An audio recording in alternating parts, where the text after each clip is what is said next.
शलोम सर्वांना. आज पवित्र सोमवार येशू ख्रिस्ताचा यरूशलेममधील विजयी प्रवेश हा दुसरा दिवस. आजचं वचन आहे मार्क याचा 11 अध्याय 17 वचन. माझ्या घराला सार्वराष्ट्रीय प्रार्थना मंदिर म्हणतील.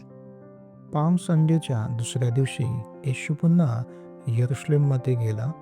तेथे त्याने पाहिले की मंदिराच्या आवारात लोक व्यापार करत होते, फसवणूक करत होते आणि प्रार्थनेच्या पवित्र जागेचा बाजार केला होता.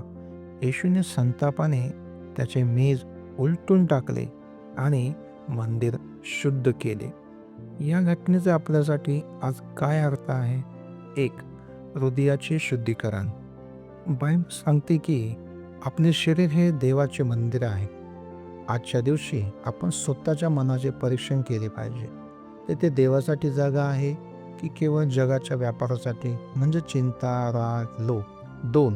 प्रार्थनेला महत्त्व. आपले जीवन हे प्रार्थनेचे घर असावे, जेथे आपण देवाशी संवाद साधतो. 3. पवित्रतेची ओढ.